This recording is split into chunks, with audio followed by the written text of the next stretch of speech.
Como vão, meus sombrios tenebrosos? No cemitério antigo de Sorocaba, uma aposta roubou a paz dos mortos. Você teria coragem de devolver o que foi tirado? Antes que venham buscar você, siga nosso canal. O Tenebroso e descubra como termina quem afronta o silêncio eterno. Por décadas, Hilário trabalhou como coveiro no cemitério municipal da Estrada Velha, em Sorocaba. Era um homem reservado, de rosto enrugado e olhos tão cansados que pareciam não enxergar mais o mundo dos vivos. Morava sozinho, numa pequena casa de madeira construída no centro dos túmulos, cercado por cruzes e epitáfios desbotados. Para ele, os mortos eram apenas parte do ofício. Nunca temeu fantasmas, nem acreditou que alguma alma fosse capaz de retornar. Naquela noite, porém, algo mudou. A lua cheia iluminava o cemitério com uma claridade pálida, quase azulada. Hilário caminhava pelos corredores de lápides, conferindo se tudo estava em ordem. Era comum jovens invadirem o local para beber, contar histórias de terror e roubar pequenas lembranças dos mortos. Mas naquela madrugada, nenhum som perturbava o silêncio. Quando retornou à sua casa, trancou a porta e sentou-se na cama.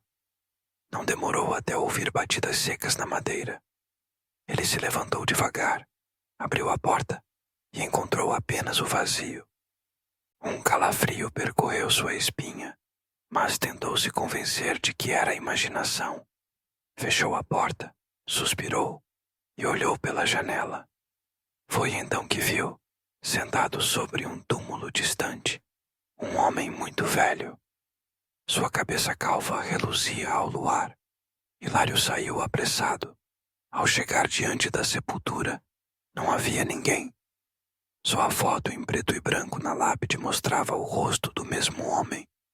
Engolindo a ansiedade, virou-se para voltar, mas gelou ao encontrar o velho parado, bem atrás dele.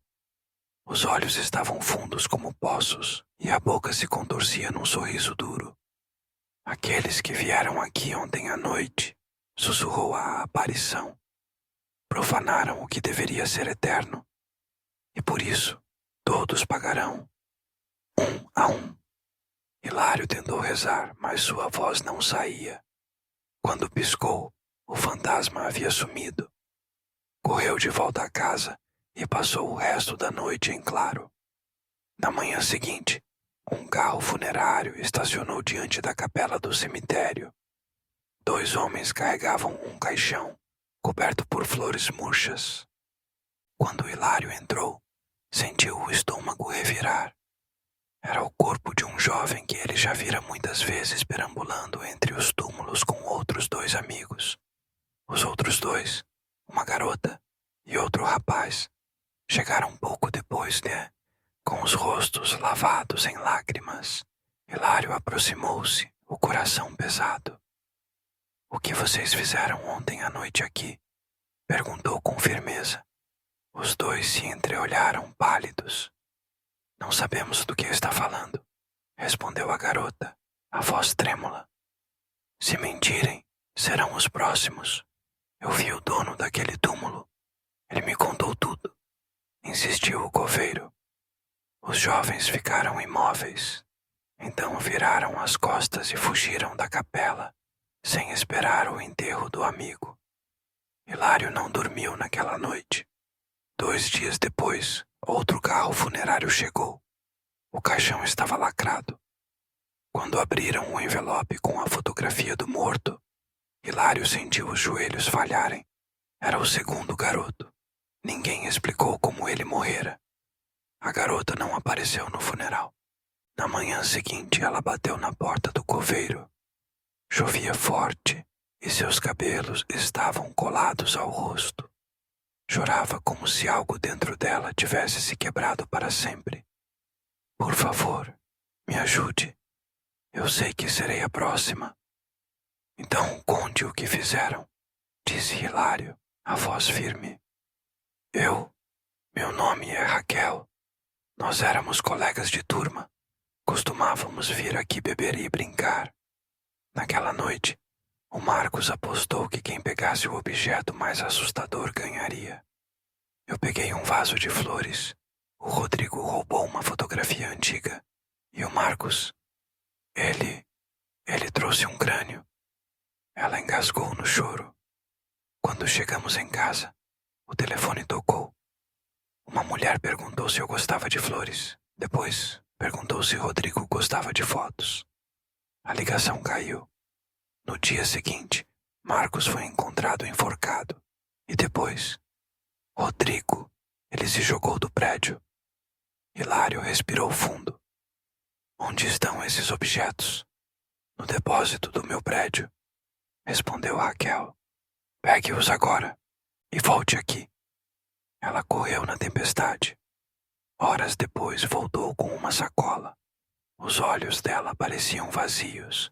Juntos, caminharam até as duas sepulturas lado a lado. Hilário abriu o caixão do homem velho, recolocou o crânio. No túmulo ao lado, devolveu a fotografia da esposa. O vaso seco foi posto entre os dois. Depois, acendeu velas. Peça perdão. Raquel caiu de joelhos. Eu sinto muito. Por favor, me perdoem. O vento soprou tão frio que pareceu cortar a pele, mas as velas não se apagaram. Talvez tenham aceitado, disse Hilário. Anos se passaram. Raquel sobreviveu, mas toda noite, ao fechar a janela, Hilário via dois vultos vagando entre as lápides, sem descanso. E se um dia alguém bater na sua porta pedindo perdão, compartilhe antes que seja tarde demais para apagar sua dívida. Até o próximo conto, meus tenebrosos. Que o medo seja nossa companhia.